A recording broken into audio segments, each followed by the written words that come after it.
On l'appelle le Zodiac, un nom que ce tueur en série s'est lui-même donné.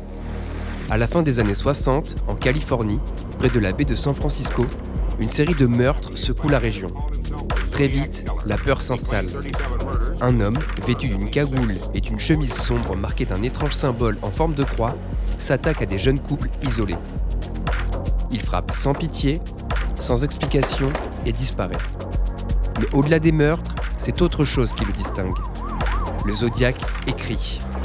Il envoie des lettres à la presse, nargue la police, fournit des détails que seul le tueur peut connaître. Il joint des messages codés, exige qu'ils soient publiés et transforme ses crimes en un jeu macabre à l'échelle du pays. L'Amérique découvre alors qu'elle n'a pas affaire à un simple tueur, mais à quelqu'un qui cherche à contrôler le récit. Aujourd'hui, on va replonger ensemble dans l'affaire de l'un des tueurs en série les plus célèbres d'Amérique, un homme qui, malgré des années d'enquête, n'a jamais été arrêté, le Zodiac. Bienvenue au Bureau des Archives.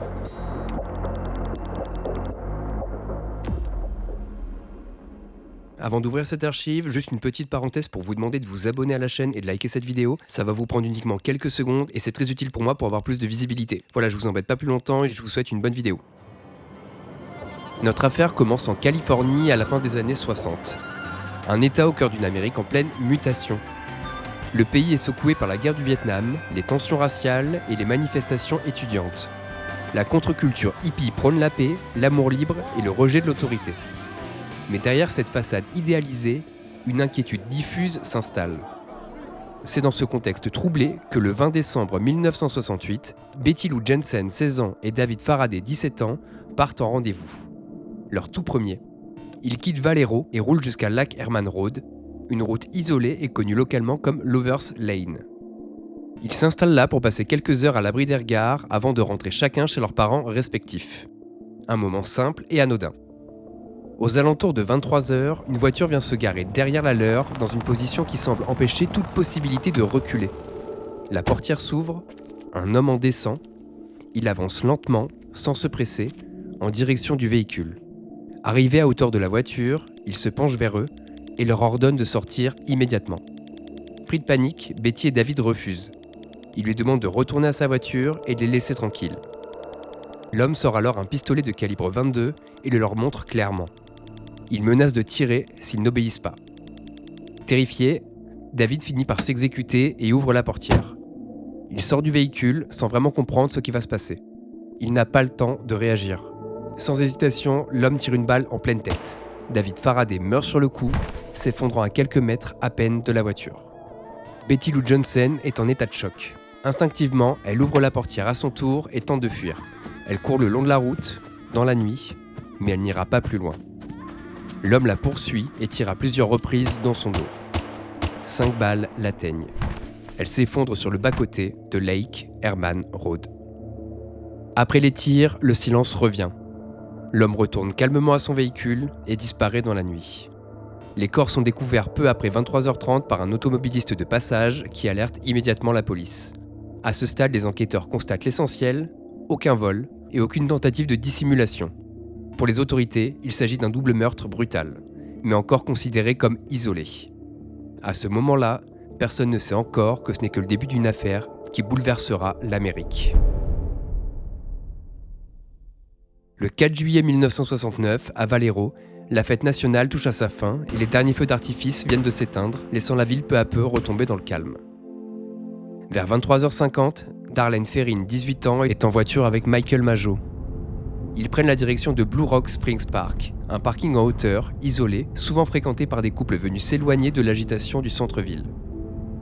Ils s'arrêtent là, discutent tranquillement, sans se douter que la nuit est déjà en train de basculer.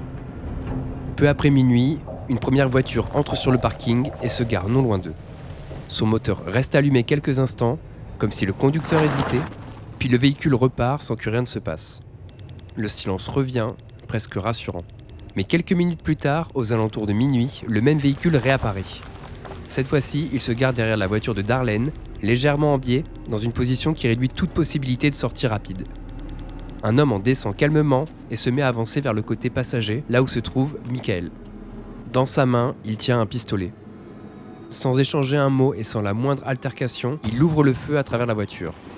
Les tirs se succèdent, brisant la vitre et le silence de la nuit. Michael est touché à plusieurs reprises, au torse et au visage, tandis que Darlene est elle aussi atteinte par plusieurs balles. Après les premiers coups de feu, l'homme recule de quelques pas, comme s'il comptait s'éloigner, puis presque aussitôt, il revient vers le véhicule. Il tire de nouveau, à bout portant, comme pour s'assurer qu'aucun des deux occupants ne puisse survivre.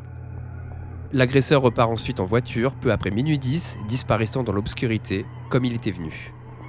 À l'intérieur du véhicule, Michael Mageau est grièvement blessé, mais conscient. Dans un effort désespéré, Michael parvient à sortir de la voiture avant de s'effondrer sur le sol du parking. À minuit 15, des riverains, réveillés par les coups de feu, alertent la police. Les secours arrivent rapidement sur place. Darlene Ferrin est transportée à l'hôpital où malheureusement elle succombera de ses blessures peu après minuit 30. Michael Mageau survit et devient le premier témoin direct de l'attaque. À minuit 40, un homme appelle la police depuis une cabine téléphonique du centre-ville de Valero. D'une voix calme, il revendique l'attaque de Blue Rock Springs et rappelle également le double meurtre de Lake Herman Road. À partir de cet instant, pour les enquêteurs, il n'est plus possible de parler d'un fait isolé. Une série vient de commencer. Le 1er août 1969, la violence quitte les routes isolées pour entrer dans les salles de rédaction. Ce jour-là, 3 journaux reçoivent presque simultanément des lettres. Leur contenu est quasi identique, comme rédigé selon un même modèle, avec une intention claire, être lu, reconnu et pris au sérieux. L'auteur affirme être le responsable des meurtres de Lake Herman Road et de Blue Rock Springs. Pour appuyer ses propos, il ne se contente pas de simples déclarations. Il livre des détails précis, connus seulement de l'assassin et des enquêteurs, rendant toute supercherie difficile à écarter. Puis vient la menace. Dans chaque courrier, il exige la publication d'un message codé joint à la lettre, précisant que si sa commande n'est pas respectée, de nouvelles attaques auront lieu. Pour la première fois, il signe une phrase courte et glaciale « This is the Zodiac speaking ». Face à la pression et au risque, les journaux choisissent de publier les codes. Pendant plusieurs jours, les messages restent indéchiffrables. La police travaille dessus, les spécialistes s'y penchent aussi, mais sans succès. Contre toute attente, ce sont 2 civils, Donald et Betty Arden, qui parviennent à décrypter le premier message. Le texte qui apparaît ne révèle ni revendication politique, ni justification idéologique. Il dévoile un homme qui affirme aimer tuer, qui parle de plaisir et de contrôle, et qui décrit ses crimes comme une forme de domination absolue. Le message se termine par une suite de lettres volontairement ambiguës, que certains interprètent comme une signature cachée, tandis que d'autres y voient une fausse piste délibérée. Mais une chose est désormais claire, les lettres ne s'arrêtent pas. Au fil des courriers, le ton change. Il devient moqueur, ironique et provocateur. Le Zodiac ne se contente plus de tuer, il écrit, il menace, il manipule, et surtout, il comprend qu'il contrôle désormais le récit. Le 27 septembre 1969, Brian Hartnell et Cecelia Shepard profitent d'un après-midi calme au bord du lac Berryessa. Ils sont assis sur une couverture, proche de l'eau, loin des routes, dans un décor paisible. En fin de journée, un homme apparaît. Il marche vers eux, lentement. Son visage est entièrement dissimulé sous une cagoule noire. Sur sa poitrine, un symbole étrange est dessiné, une croix inscrite dans un cercle. Il parle calmement. Il raconte s'être échappé d'une prison du Colorado. Il dit avoir besoin d'une voiture et d'argent pour rejoindre le Mexique. Puis, tout à coup, le ton change. Il demande à Brian et Cecelia de s'attacher eux-mêmes. Cecelia obéit, elle ligote Brian, puis se fait ligoter à son tour. Une fois les 2 jeunes gens immobilisés, l'homme sort un couteau et sans avertissement, il frappe. Brian est poignardé à plusieurs reprises, mais reste conscient. Cecelia reçoit de nombreux coups, bien plus violents. L'homme s'éloigne ensuite à pied, laissant les 2 victimes grièvement blessées.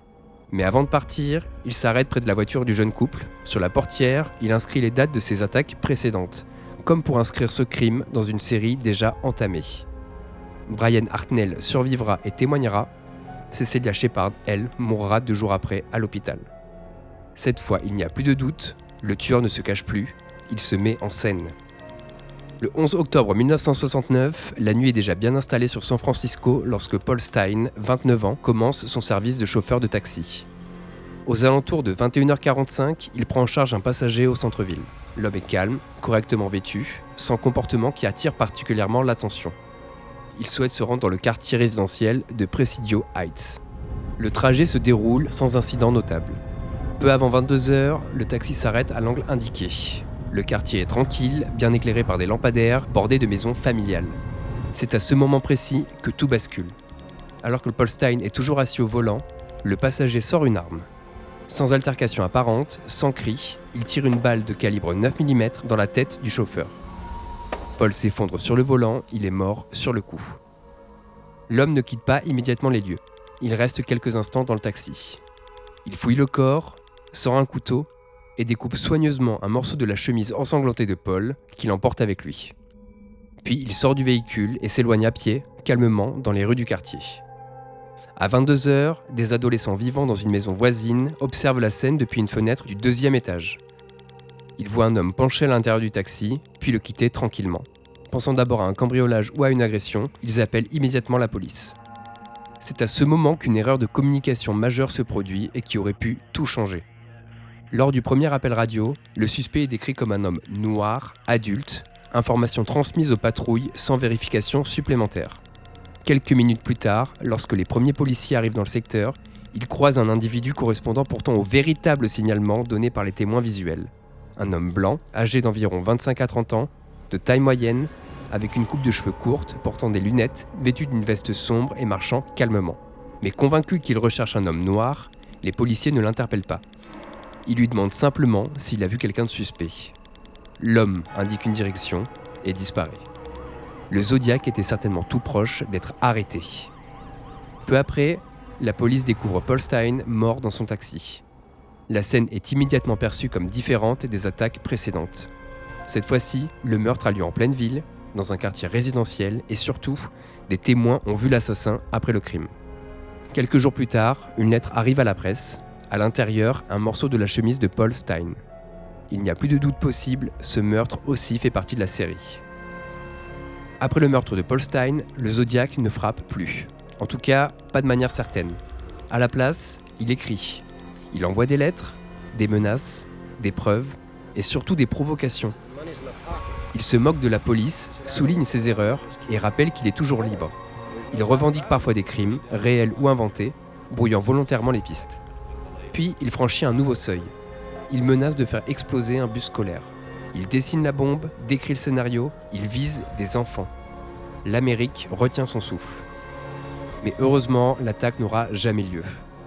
Les mois passent, les lettres continuent de plus en plus confuses et de plus en plus centrées sur lui-même. La violence a laissé place au besoin d'attention. Et puis un jour, tout s'arrête. Tout s'arrête mais sans arrestation, sans corps et sans réponse. Le Zodiac disparaît en laissant derrière lui une série de crimes, de lettres et une question qui hante encore l'Amérique. Qui était-il vraiment ? Parmi les nombreux suspects, un nom revient constamment. Arthur Leigh Allen.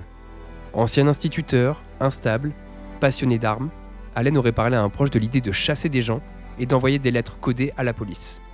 Fait notable, il possédait une montre de la marque Zodiac, connaissait les armes, avait un profil compatible et se trouvait à proximité de certaines scènes. Mais aucune preuve définitive ne permettront de l'inculper.